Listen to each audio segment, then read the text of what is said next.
Assalamualaikum warahmatullahi wabarakatuh. Selamat siang. Halo teman-teman, hari ini kita kedatangan tamu, owner dari Bos Trans Tour and Travel, yang dimana hebatnya dia masih muda dan seorang mahasiswa di Unusida. Mungkin bisa diperkenalkan dulu nih Mas, biografinya. Pasti sudah pada kepo nih teman-teman. Siapa sih entrepreneur muda yang menjadi tamu kali ini? Siap, bismillahirrahmanirrahim. Assalamualaikum warahmatullahi wabarakatuh. Selamat pagi teman-teman. Ya, kita selalu semangat ya, meskipun sekarang sudah siang ataupun sore. Perkenalkan, nama saya Yoga Wahyu Pratama. Saya kebetulan masih umur 24 hari ini. Kelahiran 1998. Kemudian juga masih berkuliah di Univ tercinta Unusida, Prodi Teknik Industri. Kalau ngomong masih udah punya calon apa masih single, yang pasti saya jawabnya masih single.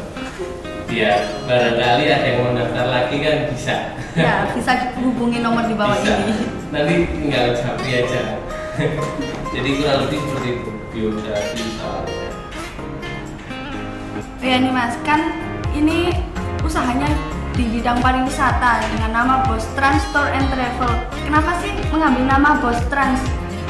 Apa ada filosofinya tersendiri gitu? Awalnya kenapa saya ngambil nama Bos Trans itu karena saya sudah capek kerja ikut orang. Itu sih akhirnya kenapa kemudian saya itu ingin jadi bos, artinya itu ingin jadi pimpinan di perusahaan yang saya pimpin sendiri. Dari banyak bidang jenis usaha yang saya ambil, saya bingung apa nih yang cocok. Awalnya seperti itu. Terus kemudian saya kan terlahir dari driver awalnya itu, layanan driver rasa pacar, sehingga banyak masyarakat yang kemudian mempercayakan ngomong transportasi itu kepada saya. Lah karena banyaknya permintaan, sehingga mau nggak mau daripada peluang ini hilang, akhirnya saya buatlah ngomong ini branding saya. Akhirnya saya buat bendera sendiri yang dimana itu saya namai Bos, S-nya 2 dan Trans Tour and Travel. Lah kenapa kok S-nya 2? Sebenarnya makna S1 nya itu adalah Sidoarjo, karena saya terbentuk dari Sidoarjo dan saya kader dari Sidoarjo juga, dan kampus saya murni Universitas Sidoarjo, sehingga Bos S-nya 2 itu makna S1 nya adalah Sidoarjo yang tidak saya jelaskan, tapi cukup beberapa orang yang tahu aja ngomong filosofi atau nama bos sendiri, sehingga nama bos saya ciptakan agar kemudian saya bisa menjadi pimpinan di perusahaan saya sendiri, dan saya bisa menciptakan seorang pemimpin baru, kurang lebihnya seperti itu. Kalau ngomong-ngomong soal tour and travelnya ini sejak kapan ya Mas? Oh ya, sebelumnya memang Bos Trans ini hanya ngomong transportasi ya Mbak, penyewaan transportasi darat khususnya. Terus dari 2017 saya membidangi transportasi dan penyewaan ini. Masuk di dunia tour and travel itu sejak tahun 2019. Jadi sejak masa-masanya pandemi itu merajalela, itu baru terbentuknya kita menjadi tour and travel. Sehingga kalau ngomong tour and travel kita ini masih baru atau lama, kayak itu masih baru. Bahkan di tahun 2019 sampai 2020 itu kita mati Mbak. Bahkan semua dunia pariwisata, baik itu di luar pariwisata juga tidak bisa beroperasi, tidak bisa melakukan kegiatan kerjanya, hanya bisa di rumah duduk HP-an dan melakukan kegiatan online lain. Jadi itu kalau ngomong sejak kapan Bos Trans ini menjadi tour and travel. Pada saat itu kan kan masih pandemi itu kan mati, benar-benar mati. Lalu kesibukan apa yang Mas Yoga lakukan? Lah untuk mengisi kesibukannya di masa-masa pandemi itu saya lebih mendalami soal sistem manajemennya. Jadi saya banyak-banyak belajar di situ, artinya ya membaca, ya kemudian sharing session, melakukan Zoom meeting, terus kemudian melihat YouTube, hingga kemudian sampai pada saatnya saya mantep ngomong sistem, yang artinya secara analog itu adalah peluru saya. Ketika semua senjata sudah saya siapkan di new normal atau PPKM ya bahasanya waktu itu ya, setelah masa pandemi percobaan itu saya sudah menyiapkan senjata dan pelurunya. Jadi semasa pandemi ya yang saya lakukan adalah saya mempelajari dunia pariwisata seperti apa, transportasi seperti apa, leadership saya juga seperti apa, kemudian ansos, apapun hal yang menjadi pembelajaran ya saya belajar. Karena menurut saya ini juga menjadi moto saya Mbak ya, hidup itu adalah belajar, dan belajar itu adalah hidup. Ketika kamu mau hidup ya artinya kamu harus mau belajar apapun yang bisa kamu pelajari, yang bisa membuat pelajaran buat hidup kamu, sehingga kamu nggak mati kena zaman, kamu nggak mati kena perubahan teknologi, kamu nggak mati kena hal-hal itu yang di luar dugaan kita. Jadi seperti itu. Benar-benar menyiapkan diri Mas ya untuk nantinya kalau sudah new normal untuk bisnisnya itu. Iya betul, karena kalau kita menunggu Mbak, menurut saya tidak akan terciptanya hari ini. Kalau di tahun itu saya hanya menunggu sekarang untuk aku dan kawan-kawan berakhir tidak kerja misalnya, sekarang untuk saudara ataupun kerabat ataupun relasi kita yang mengajak kita, artinya menunggu di situ. Sedangkan konsep menunggunya adalah sesuatu hal yang tidak pasti. Nah kalau ngomong tidak pasti ya buat apa kita tunggu? Kalau aku sih mindsetnya seperti itu, dikembalikan lagi memang kepada mindset kita masing-masing. Dari dulu memang aku nggak suka sesuatu hal yang itu konsepnya menunggu, hal yang apalagi nggak pasti. Yang pasti aja belum tentu aku mau nunggu, apalagi yang tidak pasti. Bisa di note teman-teman, jangan pernah menunggu hal yang tidak pasti. Tuh. Konsep apapun ya itu ya. Itu berlaku itu. Urusan hati, urusan pekerjaan, urusan apapun itu yang menjadi sesuatu hal yang tidak pasti untuk kita, kehidupan kita, tinggalkan, cari yang baru, cari yang lebih baik. Masih banyak peluang di luar sana. Cari yang pasti-pasti aja gitu ya. Betul, cari yang pasti-pasti aja. Khususnya yang cewek ini Pak. Biasa nih menunggu hal yang tidak pasti gitu. Bener sih Mas, bener. Lalu latar belakang Mas Yoga mengambil di bidang ini itu apa? Tadi kan dijelaskan kalau Mas Yoga ini mengambil teknik industri, tapi kenapa untuk usahanya mengambil di bidang pariwisata? Oke, latar belakangnya yang melatar belakangi saya seperti ini memang semua ini sih yang saya lihat, semua toko-toko pembisnis pun mungkin kebanyakan latar belakangnya dari perekonomian keluarga yang tidak stabil. Itu ya hal yang paling mendasar. Dari situlah kita dituntut untuk mengikuti ataupun dipaksa dewasa dengan keadaan. Paham ya dari sini? Waktunya kita seneng-seneng, waktunya kita pacaran, mungkin waktunya kita main-main, tapi kita dipaksa untuk dewasa pada waktu itu.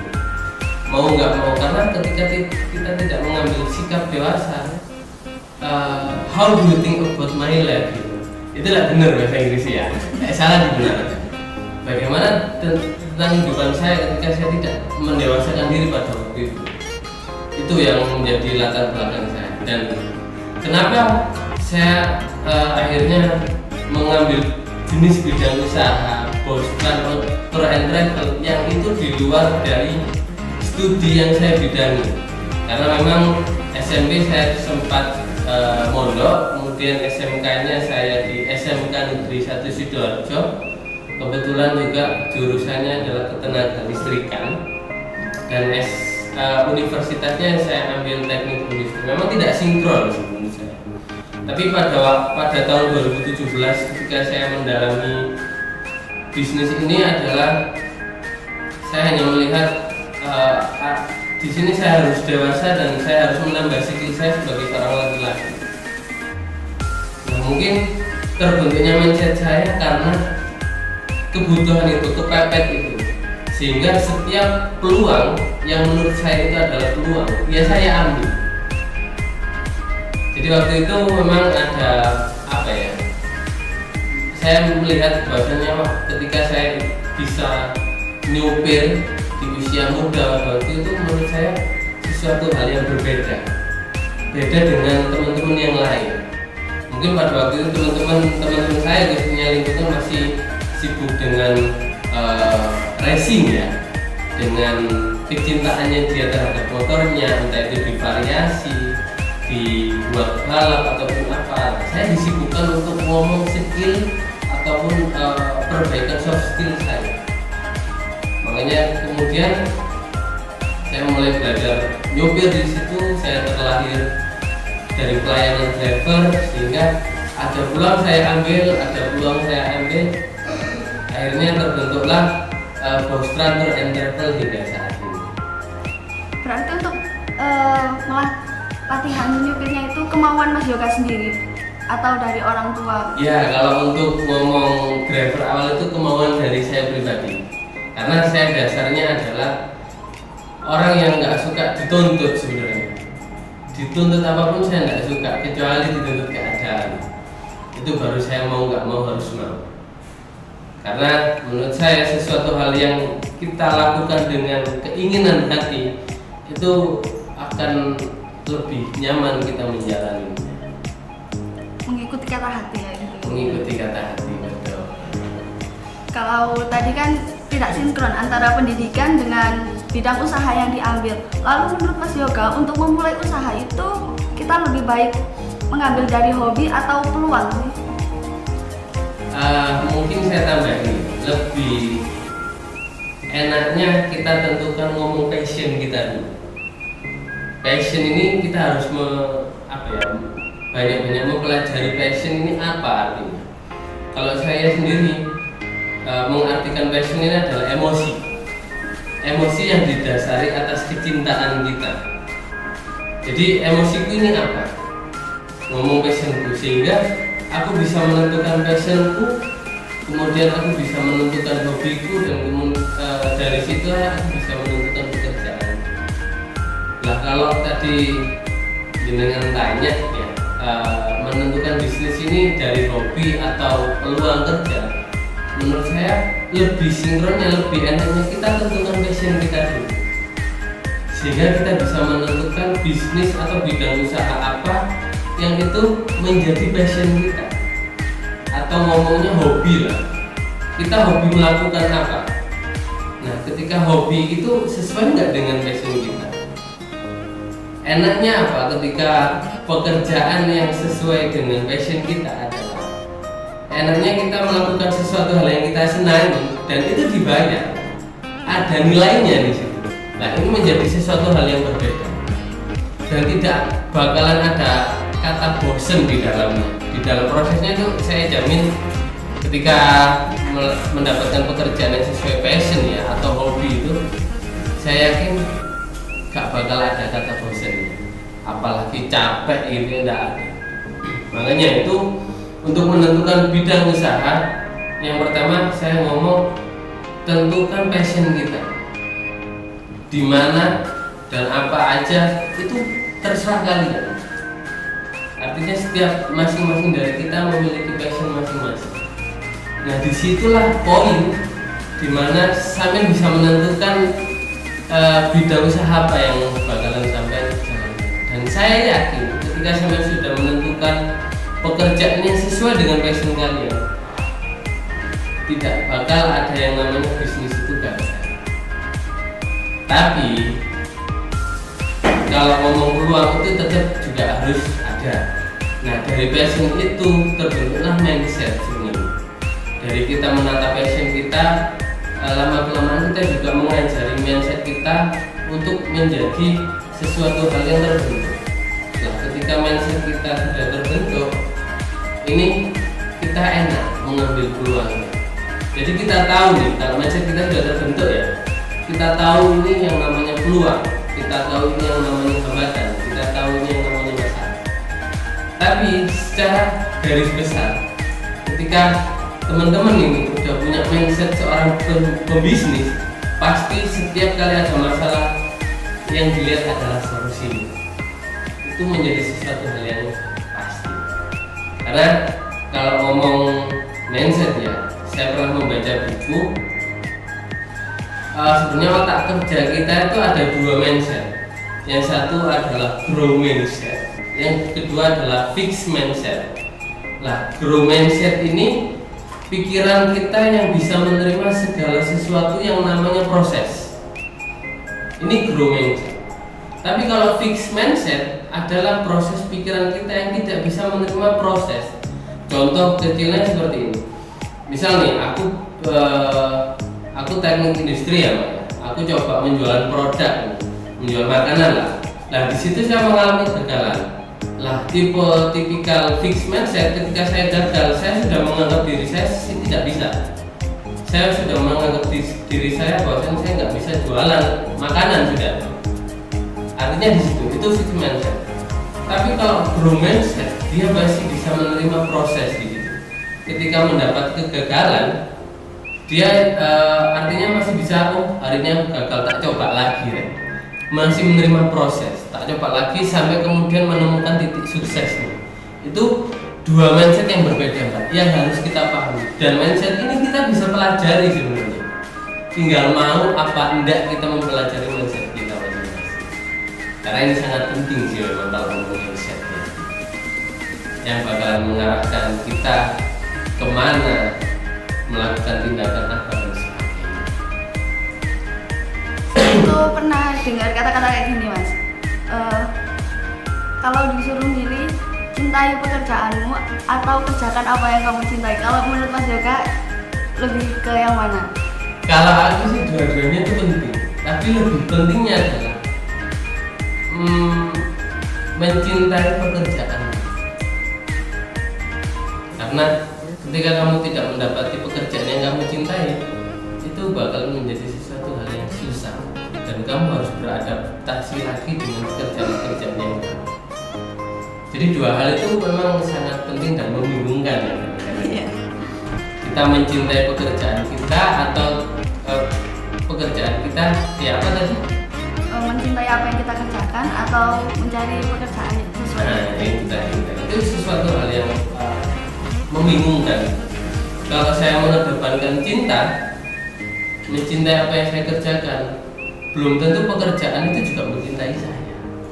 Seperti itu. Tapi kalau kemudian saya mencintai apa yang saya kerjakan, otomatis semua hal bisa saya kerjakan karena saya didasari oleh cinta. Jadi lebih ke diri sendirinya dulu Ya, ya. betul. Mindset dan pola pikirnya dulu. Kalau untuk tantangan nih untuk Mas Yoga pada waktu membangun bisnis ini kan pasti tantangan itu pasti dari diri sendiri, lingkungan, orang tua dan yang lainnya. Tantangan apa yang pernah Mas Yoga hadapin dan solusinya gimana sampai akhirnya Mas Yoga tetap bisa menjalankan bisnis tersebut? Oke, ngomong tantangan ini adalah sesuatu yang pasti ya. Apalagi kalau kita mau memulai bisnis, pasti gagal. Tidak ada bisnis itu sukses. Bisnis itu pasti gagal, tapi resikonya adalah sukses. Mohon maaf mungkin tadi keliru ya. Bisnis itu pasti gagal, resikonya adalah sukses. Tapi jadi jangan berharap ketika sampai melakukan atau memulai bisnis sampai itu berharap langsung sukses. Itu menurut saya susah, Pak. Menghadapi fase seperti itu adalah susah. Hal yang saya hadapi adalah itu kegagalan terus kegagalan hingga saat ini adalah kegagalan. Dan resiko saya nanti adalah sukses. Dan saya menemukan resiko tersendiri. Nah, tantangannya menurut saya untuk diri saya sendiri ada 3 hal yang menjadi tantangan saya. Mungkin saya juga mewakili teman-teman pembisnis yang lain. Yang pertama adalah keluarga. Yang kedua adalah pasangan atau urusan hati. yang ketiga adalah diri sendiri. Ini tantangan yang sangat sulit, yang pernah saya hadapi, bahkan sampai saat ini saya belum bisa menaklukkannya. Ini tantangan. Nah, solusinya adalah ya kembalikan lagi ke diri kita sendiri. Menyemangati diri sendiri itu penting. Kadang saya sampai ketika bangun tidur itu, ya Allah, mager, angel itu kan. Yo, ayo semangat. Yo kon iso. Tapi gak ada sini semangat ya nih gitu. Gak ada sini semangat ya. Bahkan teman-teman sekitarku pun, aku gak ngomong soal wanita ya ini. Teman-teman sekitarku pun jarang ada semangat ayo. Kon pasti iso enggak apa. Akhirnya tidak ada seseorang yang bisa tak jaga di sini. Makanya kemudian menyemangati diri sendiri adalah menjadi sesuatu hal yang penting. Meskipun konteksnya kecil ya. Karena di dalam menyemangati diri sendiri otak ini menjadi berpikir. Itu ngomong alam bawah sadar ya. Mungkin ini lucu lah lihatnya, tapi ini tak terapkan dan ini menjadi sesuatu hal yang nyata. Ketika setiap bangun pagi saya berdoa, ya Allah, Bismillahirrahmanirrahim, semoga hari ini lebih baik daripada hari sebelumnya. Yuk semangat, kon pasti sok, kon mau sukses, kon mau, artinya orang bernilai, kon harus bisa bermanfaat bagi orang lain. Setiap pagi itu tak sampaikan di dalam hati, meskipun kadang bangun itu telat ya, kesiangan ya, karena terlalu enak bermimpi. Itu selalu tak ucapkan di dalam hati, dan akhirnya menjadi habit. Nah, habit inilah yang menjadi poin kedua ketika kita sudah memiliki pola pikir yang benar, menjadi kebiasaan. Itu solusi mungkin yang apa ya bisa saya sharingkan. Karena ngomong masalah keluarga ini, setiap personil ini memiliki masalah keluarga masing-masing dan kapasitas beratnya juga masing-masing. Aku mengeklaim diriku masalah keluarga juga pasti berat banget. Begitupun sampean mengeklaim masalah keluarga sampean juga berat banget. Lah yang menjadi pembeda adalah kembali lagi ke sudut pandang kita. Mengembalikan ke sudut pandang kita.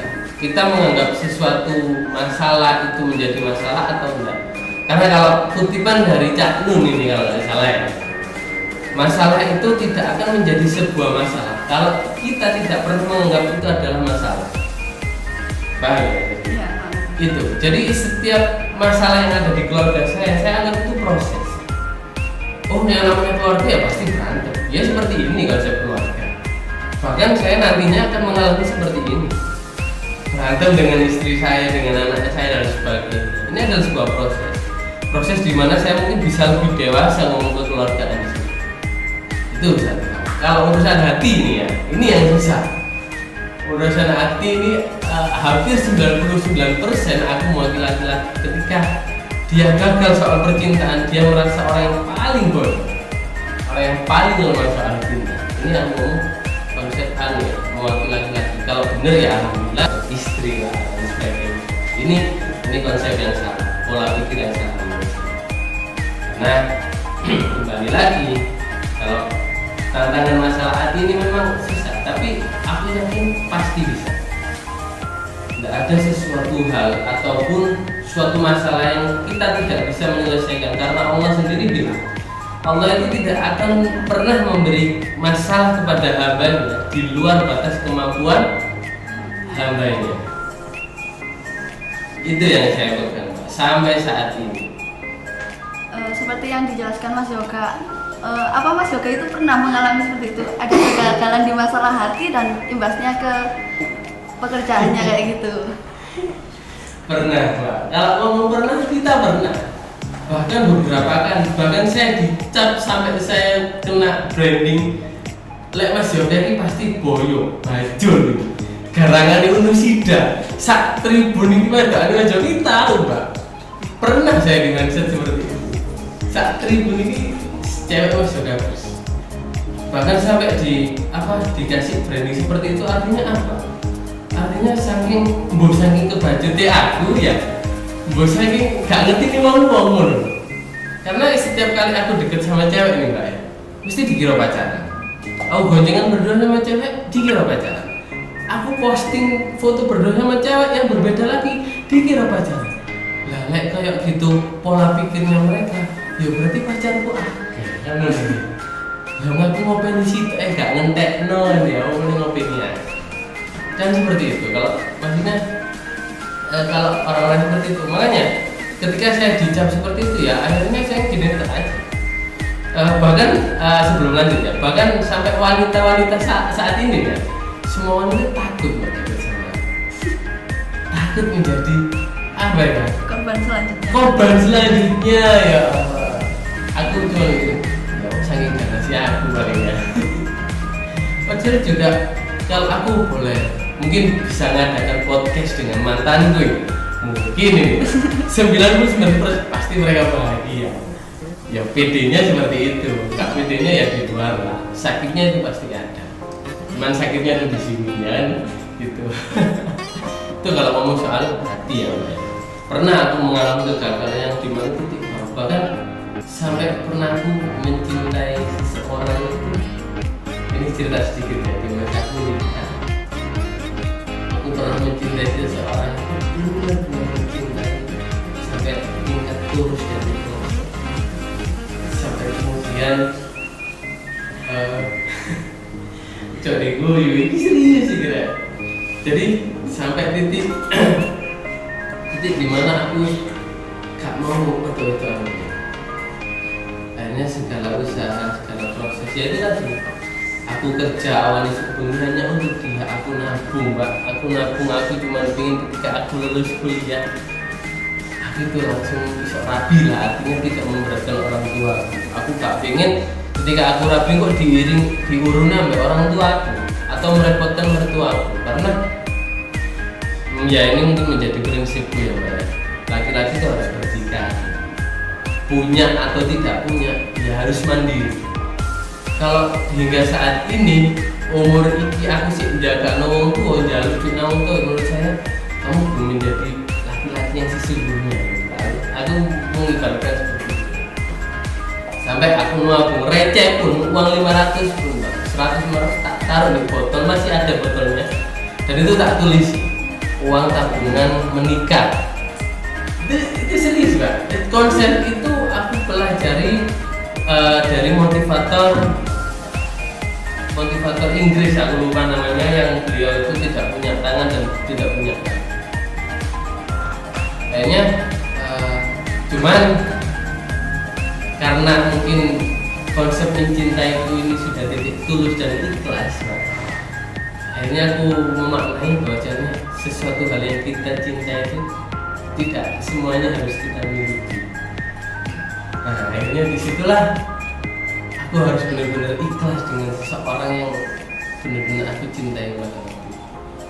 Sampai kemudian aku saat ini apa ya, artinya sudah gak bisa, wes gak mikir sih lah artinya ngomong cinta. Enggak sih lah, daripada aku kacau soal apa yang tak usahakan hari ini ya. Usahaku, keluargaku, masa depanku, adik-adikku dan teman-teman sekitarku yang mungkin membutuhkanku, aku nggak ingin menyia-nyiakan waktuku lagi. Karena bagiku cukuplah kita terluka di waktu yang salah. Itu aja. Kedepannya jangan sampai lah kita mengulangi hal yang sama. Segala macam. Lalu apa ada motivasi tersendiri nih buat Mas Yoga biar tetap semangat? Mungkin moto hidup atau support system kayak gitu? Ya motivasinya tak kembalikan lagi, aku menata pola pikir ya untuk diriku sendiri. Yaitu tantangan terakhir adalah masalahku sendiri, malesku sendiri dan sebagainya. Nah, itu tak buat motivasi. Yang pertama tetap motivasiku adalah keluarga, adik-adikku, dan aku motivasiku diriku sendiri. Sebelum ke diriku sendiri ada ke orang lain, orang sekitarku yang mungkin di situ dia butuh aku gitu, boleh apa namanya, kita saling membutuhkan. Nah itu motivasi. Sehingga ketika aku hari ini males, gak mau bersemangat dengan hidupku, ya aku artinya banyak orang yang dirugikan.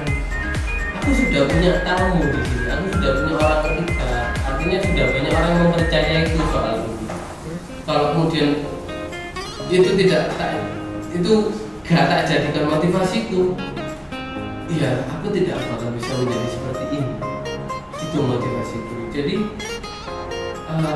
apa ya, kita pinter-pinteran untuk mencari motivasi kita masing-masing. Sebanyak apapun kita diberi motivasi dari luar, YouTube, motivator, teman-teman kita dan sebagainya, kalau kita tidak kena kepada titik kita, menurut saya itu menjadi sesuatu hal yang percuma, bullshit jadinya ya keluar masuk kuping kanan, keluar kuping kiri wis gitu akhirnya. Makanya sebelum terlambat, ayo sama-sama kita menemukan titik jati diri kita itu seperti apa, yoga itu seperti apa, Mbak Sabita itu seperti apa, biar kemudian kedepannya kita menjalani hidup itu lebih terarah, lebih enak lah, lebih nyantai. Lika-liku ini bener sih, hidup itu pasti lika-liku, tapi curahnya gak terlalu tinggi, gak terlalu bawah, artinya standar lagi, dan kita pasti bisa melewati fase-fase seperti itu. Tuh, ya support system saya ya itu, dan tim saya udah itu sih support system yang mungkin bisa membuat saya bertahan sampai saat ini. Orang-orang yang sudah mempercayai saya hingga saat ini, meskipun banyak juga yang tidak suka sama saya, dan itu tak dijadikan motivasi, tak lihat menjadi seorang owner dari usaha pariwisata di bidang tour and travel tuh apa sih Mas suka dukanya gitu? Kalau aku ngomong suka dukanya gak ono. Karena apa? Ya dukanya itu mungkin yang berkaitan dengan hubungan dengan alam ya, yaitu kecelakaan atau hubungannya sesuatu yang tidak terduga, artinya yang tidak kita rencanakan, itu yang menjadi dukanya. Kalau ngomong sukanya banyak, kita bisa jalan-jalan ini ya ngomongnya hampir seluruh Indonesia, bahkan mancanegara maupun internasional kita. Nah, kita bisa main ke Jogja gratis dan dibayar. Ya karena inilah tak kembalikan lagi kalau kemudian pekerjaan kita sesuai dengan passion kita atau sesuai dengan hobi kita. Enaknya di situ, plusnya di situ. Sejauh manapun kita bakalan tetap berusaha untuk mencapainya setinggi apapun. Karena kita senang di dalamnya. Kita melibatkan unsur hati, cinta. Nah, ini yang tidak bisa dikerugikan. Jika kita sudah mencintai sesuatu hal ya apapun yang menjadi prosesnya bahkan kita lalui. Ya ini kita bisa main ke Jogja, Semarang, Bali, bahkan seminggu ambil berapa kali kita bakalan sampai bosan ngomong pariwisata, kita bosan ngomong refreshing sampai. Nah mungkin aku bisa mewakili teman-teman pariwisata seperti itu. Jadi kalau ngomong suka dan dukanya ya itu banyak. Kadang ketika banyak orderan pun kita bingung ya, kakean orderan ini sambat, kalau orderan ini ya sambat gitu. Jadi kita bingung. Makanya kembali lagi yang menyiasati adalah pola pikir. Bagaimana kita punya cara seperti itu, pandai-pandai bersyukur dengan keadaan apapun, menerima sesuatu hal dan bersabar. Itu sih penting. Jadi ngomong suka dukanya ya kita jalan-jalan gratis, bisa ngajak keluarga, bisa ngajak ayang kalau punya ayang ya. Ya kalau punya. Teman di mana-mana, networking terjamin, jaringan di mana-mana. Artinya banyak plusnya kalau saya lihat. Tinggal bagaimana kita bisa menikmati bidang usaha kita masing-masing itu. Nih jadi buat teman-teman yang punya passion di bidang pariwisata, ayo dimulai usahanya, jalan-jalan gratis dibayar juga. Betul, khususnya teman-teman yang suka healing, traveling ataupun menjelajah daripada sendirian ini bareng-bareng bisa menghasilkan uang. Coba. Mas Yoga kan masih mahasiswa kan? Ya. Di sini gimana cara Mas Yoga itu membagi waktu? Dan dengar-dengar nih Mas Yoga kan juga aktif di organisasi.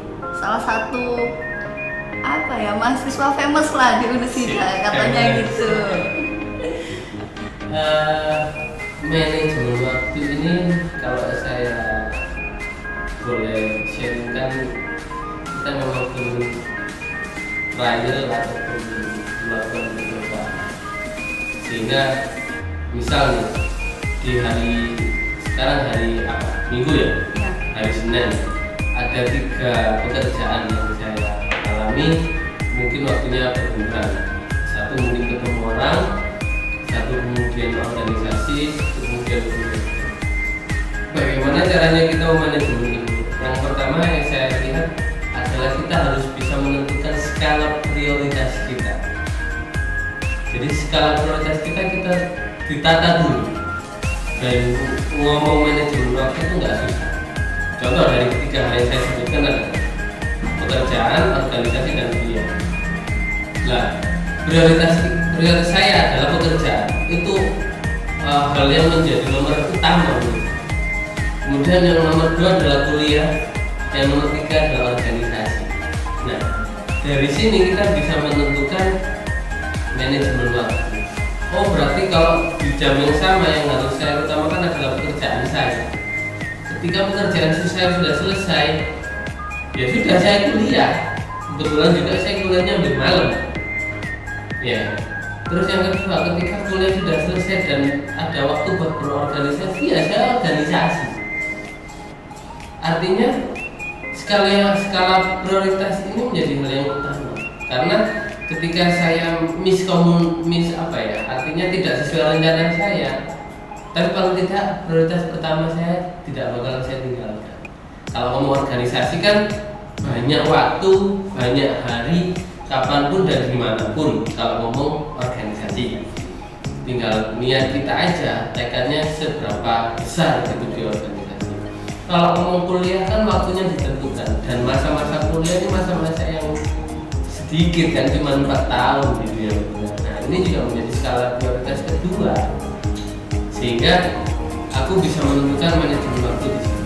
Nah, kalau kemudian ada pertanyaan, Mas, kemudian waktunya bertabrakan, ya tetap. Kalau misal kuliah, pekerjaanku di malam hari dan itu waktunya kuliah, ya saya meninggalkan kuliah untuk skala prioritas saya yang pertama.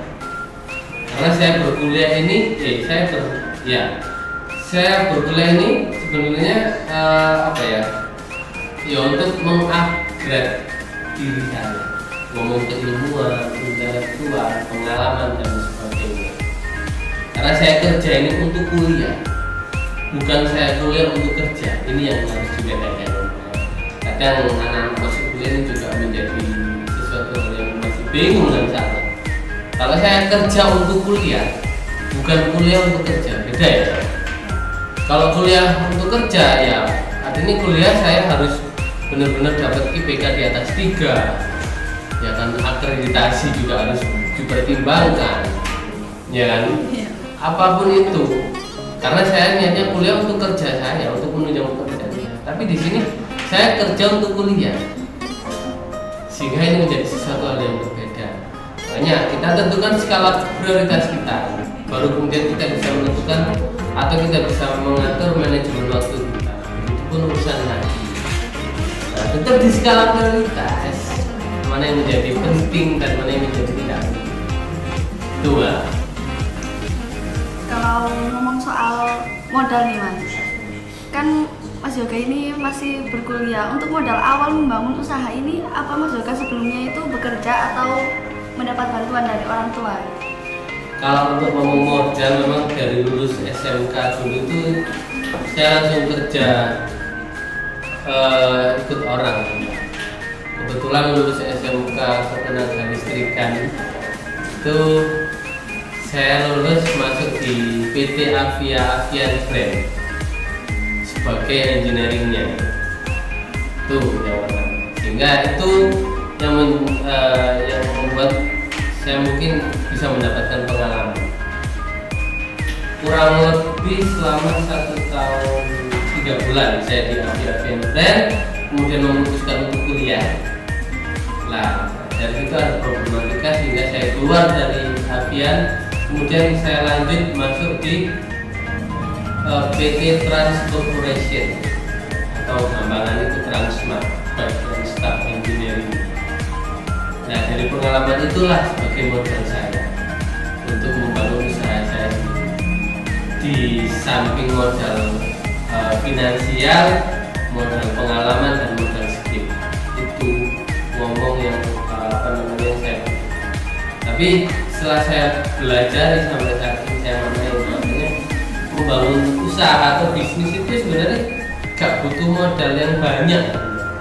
Cukup kita niat dan mau berusaha, mau belajar itu cukup menurut saya. Karena pengalaman dari owner Tokopedia itu juga dia memulai usaha atau membuka Tokopedia itu tidak dengan modal, malah modalnya dia cari dari investor. Paham gak nih?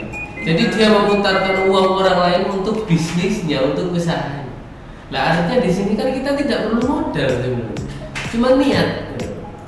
Makanya yang saya lihat teman-teman banyak mengeluhkan modal, aku gak ada duit ya bangun usaha, modalnya gede, modalnya akan sebagainya. Itu menurutku mindset yang masih belum benar, yang masih salah. Kalau mindsetnya benar, pola pikirnya benar, ya pasti selalu melihat peluang. Wah, aku punya ide dan sebagainya, tapi aku gak punya modal. Ya apa caranya aku bisa mencari modal? Meskipun gak dengan uangku sendiri, ya mungkin wong soge sing duwe wis akeh. Pak, aku punya ide Pak gini, cuman kendala tuh gak ada modal lah. Bapak mau nggak membiayai? Mau nggak menjadi investor saya? Nah, itu kan menjadi terobosan. Salah satu cara untuk kemudian bisa membangun bisnisnya masing-masing. Ya, dikembalikan lagi ke pola pikir atau mindset kita. Karena kalau sedikit ya ngomong pola pikir itu bisa menjadi belief sistemnya kita. Ini juga sering dikatakan sama pesulap merah ya, yang lagi viral ya Pak ya, pesulap merah. Belief system kita ini sistem kepercayaan ya. Jadi dari cara pikir kita itu akan merubah tindakan. Nah, tindakan akan merubah kebiasaan. Kebiasaan akan merubah karakter kita, dan karakter kita akan merubah kenyataan. Nah, ini belief system yang ini tidak kita sadari sebenarnya. Yang benar-benar ini apa ya? Riskan banget gitu loh. Kalau kita nggak bisa memahami itu. Dari pola pikir menjadi tindakan menjadi kebiasaan menjadi karakter. Yaitu tadi yang dinamakan habit. Habit kita seperti apa? Kebiasaan kita. Itulah yang membentuk karakter kita. Kalau habit kita suka minum alkohol, karaoke, DJ, habit kita bakalan tahu karakter kita seperti itu. Makanya kemudian ada filsuf mengatakan kalau kamu bergaul atau berkumpul dengan orang-orang penjual ikan, baumu akan menjadi bau ikan. Pernah dengar ya? Iya, benar. Tapi sebaliknya kalau kamu lingkunganmu atau habitmu adalah orang-orang penjual parfum, ya baumu akan menjadi bau wangi seperti parfum. Nah itu yang dinamakan habit yang akan menjadikan karakter. Karakternya yang menjadikan kenyataan. Jadi gitu. Usaha Mas Yoga ini kan sudah berjalan beberapa tahun Mas ya. Pasti omsetnya sudah tinggi. Dari omset tersebut, apa Mas Yoga memiliki niat untuk mengembangkan usaha tetap di bidang ini atau ingin membangun usaha lain atau bahkan untuk menikah kayak gitu Mas? Ya pasti kalau ngomong menikah itu kan menjadi sesuatu hal yang pasti ya. Mungkin dari bisnis ini dulu aku mulai menata keuangan sehingga ya separuh untuk tabungan nikah, separuh untuk kebutuhan, separuh untuk berusaha. Kalau ngomong cukup bisnis ini menurut saya nggak sangat cukup. Ketika Tuhan mengizinkan, Tuhan mengkehendaki atau atas izin Tuhan saya diberi kelancaran dan kesuksesan di bisnis ini, saya akan mengembangkan bisnis yang lain yang itu menjadi passion saya, yang itu menjadi keinginan dan tujuan saya.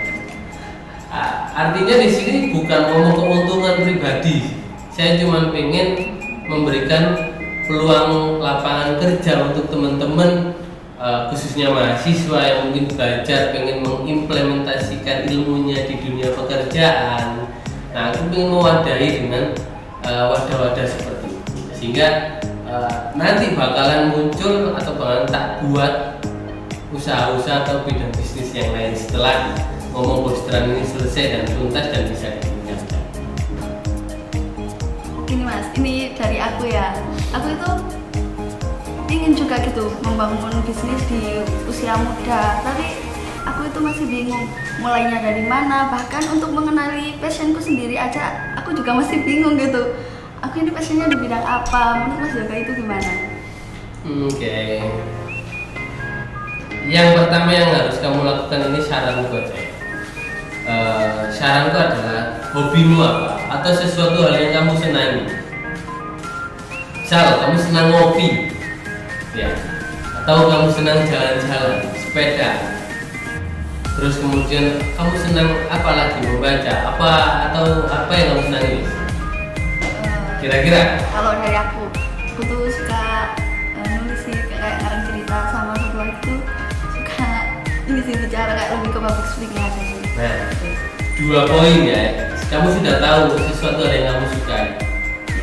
Nah, saranku ketika kamu mau memulai bisnis, cari bisnis atau bidang usaha yang sesuai dengan hobimu. Itu bakal lebih enak. Contoh kalau kamu menulis, ya buat aja kamu bisa jadi jurnalistik mungkin, ya kan? Itu juga uang. Rumahnya uang di situ, jurnalistik, pengarang cerita dan sebagainya. Atau kamu bisa buat cerita-cerita pendek yang itu dikisahkan. Atau bisa lagi kamu jadi sutradara gitu. Sutradara kan juga dari penulis sebenarnya. Ya, masuk kan? Yang membuat film, yang mengatur ini itu kamu itu bisa. Ya, sesuai dengan kesukaanmu itu.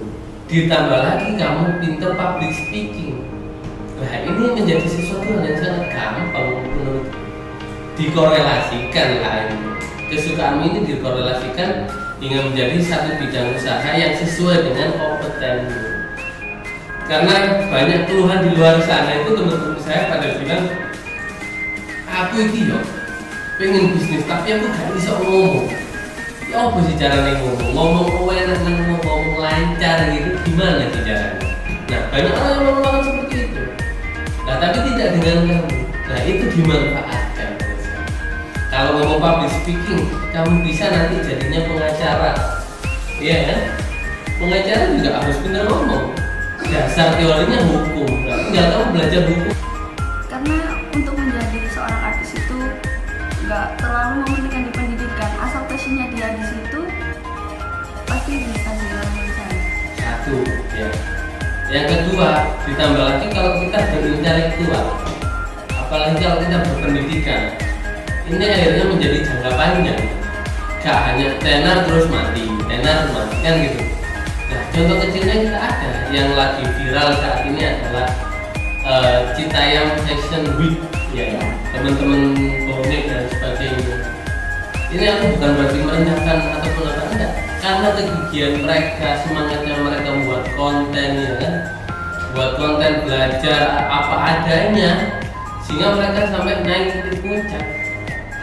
Citayam itu terberani karena mereka-mereka yang seperti itu bahkan tidak bersekolah. Loh, artinya apa? Mereka yang gak sekolah loh bisa membranding atau bisa menjual harga Citayam, bisa menjadi artis motivasi kita. Apalagi kita yang mahasiswa ini kelasnya, harusnya kan bisa lebih dari dia, bisa lebih bermanfaat, lebih dari dia.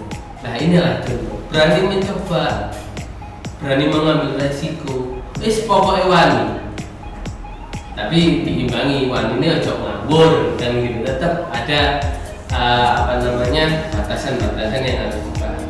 Itulah mungkin pesan dan kesanku untuk teman-teman yang mungkin masih sekolah, kuliah, karena hari ini di zaman ini kita diuntungkan zaman internet yang dimanapun, siapapun, kapanpun kita bisa sukses hanya melalui gadget. Itu ya yang kita harus pahami ya. Bahkan ada contoh penjual online shop yang dia cuma sebagai distributor, dia juga bisa menjadi kaya, sukses di versinya masing-masing, kan gitu. Artinya tidak melihat umur, tidak melihat pendidikan, tidak melihat siapa kita, semua bisa, semua mampu, tinggal wani opo gak mencoba gitu. Iya, benar-benar. Tuh pesan dari saya. Baik, terima kasih nih untuk Mas Yoga atas sharing-sharing pengalamannya yang pastinya sangat menarik dan memotivasi kita. Mungkin ada prakata yang ingin disampaikan dari Mas Yoga? Silahkan, Mas. Oke. Jadi gini, yang terakhir ya, Ya. Mbak Sabita. Jadi teman-teman yang harus dipahami adalah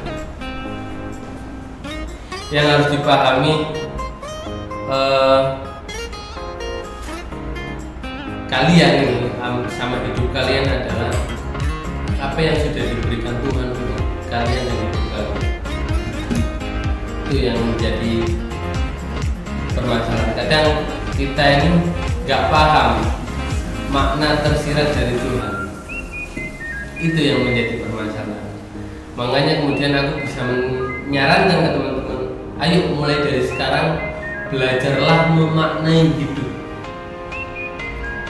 Karena Tuhan pasti memberikan pesan tersiratnya di dalam atau di setiap pertemuan atau di dalam ujian. Itu pasti ada pesan tersirat oleh Tuhan. Seperti hari ini mungkin ya, aku mungkin belajar dari Mbak Sabita, begitu pun Mbak Sabita belajar dari saya. Apa maknanya? Apa pesan tersirat dari Tuhan? Ini yang harus kita maknai banget. Dan teman-teman, jangan kalian merasa cukup di umur kalian sekarang. Mungkin umur kalian sekarang 20 tahun ke atas, 24 ke atas. Tapi pahamilah, selama 20 tahun ke atas, apa yang sudah kalian berikan kepada keluarga kalian, kepada diri kalian sendiri, orang sekitar kalian, atau orang tercinta kalian. Pertanyakan tanda tanya besar. Apa yang sudah kalian berikan? Makanya dari situ, mulailah dari sekarang, mulailah dari kalian menjadi sukses di versi masing-masing. Saya yakin kalian pasti bisa, kalian pasti mampu. Kalau kata pendiri bangsa, bermimpilah setinggi langit, gak popo. Lek kon jatuh, kalau kamu jatuh, kamu masih jatuh di atas bintang-bintang. Seperti itu. Artinya di atas langit masih ada langit. Ya, kita nggak perlu insecure, kita nggak perlu malu. Bapak bangsa kita menyarankan bahwasannya padahal tidak beda zaman ya dengan kita ya, tapi makna omongannya itu masih bisa kita terapkan sampai sekarang. Bermimpilah setinggi langit, dan ketika kamu jatuh, kamu masih di atas bintang-bintang. So, yang terakhir, setiap perjalanan pasti ada pembelajaran, dan jangan lupa Mbak, belajar sambil jalan-jalan. Terima kasih.